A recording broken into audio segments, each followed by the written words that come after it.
अस्सलाम वालेकुम viewers. Number system के लेक्चर के पार्ट 3 के साथ आपको दोबारा खुशामदीद वेलकम करता हूं। और इससे पहले हमने डेसिमल से हेक्साडेसिमल और बाइनरी और ऑक्टल में कन्वर्ट करना सीखा, और सिमिलरली बाइनरी से दोबारा से डेसिमल में जाना, हेक्साडेसिमल से डेसिमल में जाना और ऑक्टल से डेसिमल में जाना हमने यहाँ पर सीखा। लेकिन अगर कोई ऐसा प्रॉब्लम हमारे सामने आए जिसमें डेसिमल का कोई लेना देना ना हो, बल्कि binary octal, octal binary, hexadecimal से ऑक्टल, ऑक्टल से हेक्साडेसिमल, इनके दरमियान की कन्वर्जन्स हो, तो फिर हमारे पास वो जो दो मेथड्स से एलसीएम और पावर मेथड्स, उसके अलावा जो तीसरा मेथड आता है जिसको मैंने अपनी ज़ुबान में टेबल मेथड का नाम दिया है, उसको आप इस्तेमाल कर सकते हैं। इसके लिए आप क्या करेंगे, आप सबसे पहले दो हेडिंग्स बना लीजिएगा रफ पेज में, ठीक है ना, बहुत जल्दी से ये काम हो जाएगा। एक बाइनरी और एक ऑक्टल। ऑक्टल की जो बेस होती है वो 8 होती है, तो बेसिकली यहाँ पर मुझसे एक मिस्टेक हुई है, ये नंबर जो हैं वो 0 से स्टार्ट होंगे, तो ऑब्वियसली ये 0 होगा, ये 1 होगा, ये 2 होगा, ये 3, ये 4, ये 5, ये 6 और 7 भी आएगा। जब 7 आएगा इसके साथ, तो I think you can't see, okay, now you can see, ये आ गया हमारे पास 7 number. Okay, now actually we have to make a table of these two number system, that one is binary and another is octal number system. And what we have to do, we have to mark it in two lines basically. First in, आपने सबसे पहले यहाँ पे क्या करना है, आपने यहाँ पर 0 से लेकर जो भी ऑक्टल का बेस सिस्टम में जितने भी नंबर्स आते हैं उनको एक साथ लिख लेना है। उसके बाद आपने बाइनरी के नंबर्स में आके 3 डिजिट्स को यूज़ करते हुए बाइनरी को चलाना है, ठीक है। तो पहले बेसिकली 0, ऑक्टल में जो 0 है तो बाइनरी में भी 3 जीरोस के बराबर आ जाएगा। ऑक्टल में जब 1 आएगा तो वो 001 हो जाएगा। ऑक्टल में जब 2 आएगा तो 001 के बाद बाइनरी में तो सिर्फ 1 और 0 चलता है, 2 तो आ नहीं सकता, तो 1 के बाद डायरेक्ट 10 आएगा, तो यहाँ पर 010 हो जाएगा। 10 के बाद 11 के बाद कोई ऐसा नंबर नहीं है जो सिर्फ 0 और 1 से मिलकर बनाओ, तो डायरेक्ट किस पे चले जाएंगे हम, 100 पर। 100 के बाद 101, 101 के बाद 110, यानी कि 1110, और 1110 के बाद 111। अगर आप देखें तो इनके दरमियान कोई ऐसा नंबर नहीं है जो सिर्फ 0 और 1 से मिलकर बनाओ, डेट्स वाई हमने इस चार्ट को पूरा कंप्लीट कर लिया। अब इस चार्ट कंप्लीट करने के बाद अगर हमें लेट सपोज कहा जाए कि आपके पास एक नंबर है जो है 111001, जिसकी बेस है 2, और आपने इसको कन्वर्ट करना है ऑक्टल के अंदर, तो आप सिंपल क्या करेंगे, आप यहाँ पर 3 के डिजिट्स बनाना शुरू करेंगे, ठीक है ना। 3 के पेयर्स बनाएंगे, 111 एक पेयर, 000 दूसरा पेयर। अच्छा 1 है तो 1 के बाद जो भी बचेगा उसके साथ आपने क्या लगा देना है, 2 जीरोस आगे एक्स्ट्रा लगा देने, तो इसमें कोई परेशानी वाली बात नहीं है, ठीक है।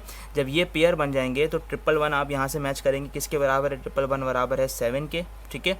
000 किसके बराबर है, 111 0 के बराबर है, और 100 किसके बराबर है, वो है 4 के बराबर, तो यहाँ पर 4 आ जाएगा। इसका मतलब ये है कि 0001 जो है वो बेसिकली किसके बराबर है, 704 में ऑक्टल के बराबर होता है। तो इस चार्ट को बनाने के बाद आसानी आप 3 का पेयर बना के यहाँ से वैल्यू देखें, उसके नीचे उतारें और उसका आंसर फाइंड आउट करें। इस तरह से आप आराम से कोई भी ऑक्टल का डेसिमल में बाइनरी में कन्वर्ट कर सकते हैं, ठीक है। ये बाइनरी टू ऑक्टल मैंने आपको बताया है। अब जब ऑक्टल से बाइनरी में कन्वर्ट करेंगे तो इसको भी देख लेते हैं किस तरह से होता है। 7, 0 और 4, तो 7, 0 और 4 आपको गिवन है, जाना है बाइनरी के अंदर, तो सिंपल 7 करके नीचे लाइन लगाएं, 0 करके नीचे लाइन लगाएं, 4 करके नीचे लाइन लगाएं। 7 का यहाँ से आंसर देखें क्या आ रहा है 111, 0 000 और 4 100, तो आपके पास आंसर आ जाएगा 111 0001, और एंड के 2 0 लगाने की ज़रूरत नहीं है, यही आपका आंसर है, ठीक है।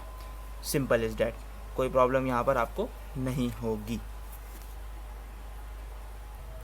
सिमिलरली जब बात आएगी बाइनरी और हेक्साडेसिमल की, तो आपने जिस तरह से ऑक्टल और बाइनरी का टेबल बनाया था वैसे ही बाइनरी और हेक्साडेसिमल का टेबल भी बनाएंगे, ठीक है ना। मैं यहाँ शॉर्ट फॉर्म में लिख रहा हूँ हेक्साडेसिमल, ओके, क्योंकि ये एक लाइन में नहीं आ सकेगा, तो इसके लिए मैं 2 टेबल्स बना रहा हूँ, बाइनरी एंड हेक्साडेसिमल, ओके। अब आपने करना क्या है, टेबल बनाना शुरू करना है, लेकिन हमने बाइनरी और ऑक्टल के दरमियान जब हमने टेबल बनाया था तो 0 यहाँ रखकर यहाँ 3 डिजिट्स लिए थे, लेकिन हेक्साडेसिमल में हम कितने डिजिट्स लेंगे, 4 डिजिट्स लेंगे, तो ये हो जाएगा 0 0 0 0, ठीक है।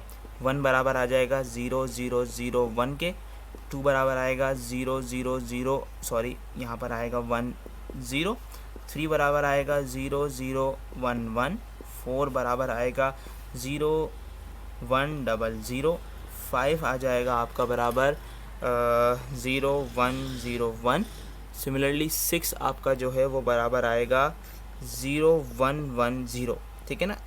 कन्फ्यूजन नहीं हो तो इसलिए मैं यहाँ एक एरो ड्रॉस कर देता हूँ ताकि आपको समझ में आए कि कौन सी वैल्यू किसके बराबर है। इतना करने के बाद आगे मज़ीद चलते हैं। तो यहाँ पर जब 7 होगा तो वो बराबर होगा 0111 के।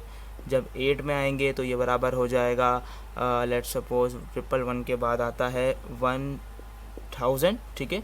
9 बराबर आ जाएगा 1001 के। अच्छा, अब 10 तो इसमें होता नहीं है तो 10 जो है वो एक्चुअली ए होगा, तो ए बराबर आ जाएगा 1010 के। सिमिलरली बी बराबर आ जाएगा 1011 के, ठीक है। और सी बराबर किसके आएगा, सिमिलरली सी जो है वो आपका आ जाएगा 1100 के। डी बराबर आएगा आपका 1101 के।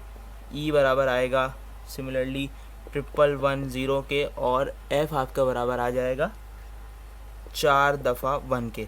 तो इस तरह से ये आपका टेबल कंप्लीट होगा। आप इसको अपने पास फेयर कर इस टेबल को बनाइएगा और देखिएगा कि किस तरह से ये टेबल आया है। आप चाहें तो यहाँ से इस वीडियो से हेल्प ले लीजिएगा, अगर कहीं कन्फ्यूजन हो तो आपको खुद ही समझ में आ जाएगा कि किस तरह से 111 आए हैं। तो आपने याद रखना है कि बाइनरी में हम सिर्फ 1 और ज़ीरोज़ पर ही काम कर सकते हैं, इसलिए इस तरह से इस टेबल को आपने रफ में बनाने के बाद अब बहुत आसान तरीके से आप क्या करेंगे, आप बाइनरी से हेक्साडेसिमल में और डेसिमल से बाइनरी में, बाइनरी से हेक्साडेसिमल और हेक्साडेसिमल से बाइनरी में जा सकते हैं। बस आपने करना क्या है कि आपने वहाँ 3-3 का पेयर लिया था, यहाँ 4-4 का पेयर रखेंगे और सॉल्व करेंगे। देखिए मिसाल के तौर पर मैं ये सपोज़ कर रहा हूँ कि आपने इस टेबल को अपने पास उतार लिया है, तो इसको मैं मिटा रहा हूँ और इसका कोई क्वेश्चन सॉल्व कर रहा हूँ क्योंकि मेरे पास बोर्ड पर मज़ीद जगह मौजूद नहीं है, तो इसको मैं यहाँ से इरेज कर रहा हूँ।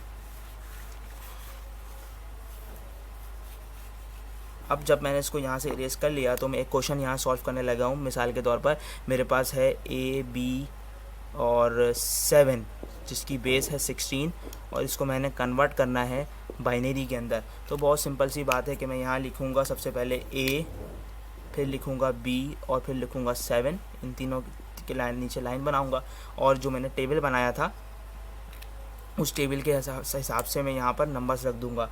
टेबल के हिसाब से ए जो है वो बराबर था 1010 के, बी जो है वो बराबर था 1011 के और 7 जो है वो बराबर था 0111 के। तो मेरे पास जो आंसर आएगा वो आएगा 101010110111 बाइनरी में, ठीक है।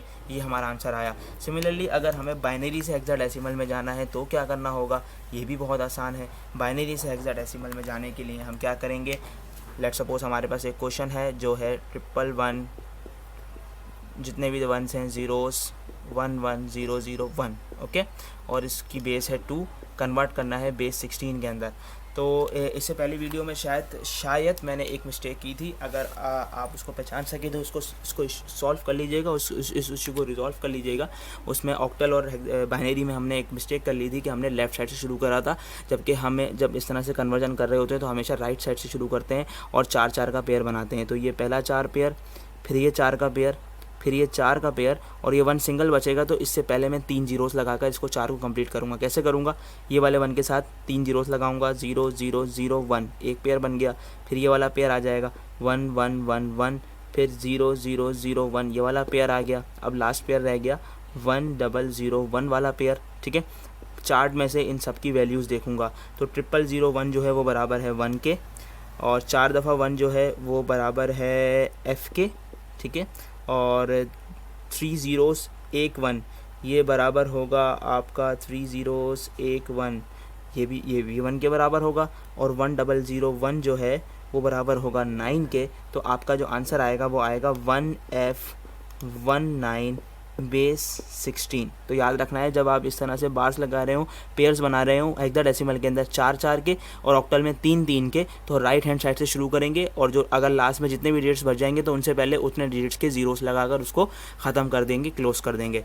तो उम्मीद है कि आपको इस तरह से ये जो थर्ड मेथड है जिसको मैंने टेबल मेथड का नाम दिया है ये भी आपको अच्छे से समझ में आया होगा। इसके फोर्थ और लास्ट पार्ट में मैं एक चार्ट बनवाने लगा हूँ जिसमें आपको आसानी के साथ एक टेबल बनवा दूंगा कि किस तरीके से किस कन्वर्जन में आपने कौन सा मेथड इस्तेमाल करना है, ताकि आपको एक शॉर्ट एक हैंड ट्रिक हो जाए कि आपको ये सोचना न पड़े कि मैं यहाँ पर कौन सा मेथड लगाऊं, किससे सही आंसर आएगा। सिर्फ आप बस देखें और आप पहचान जाएं इसमें कौन सा मेथड लगेगा, रफ में जाएं, उसको सॉल्व करें, उसका आंसर लिखें और 2 मिनट में आपका आंसर आपके सामने आ जाएगा। नेक्स्ट लेक्चर तक के लिए अल्लाह हाफ़िज़।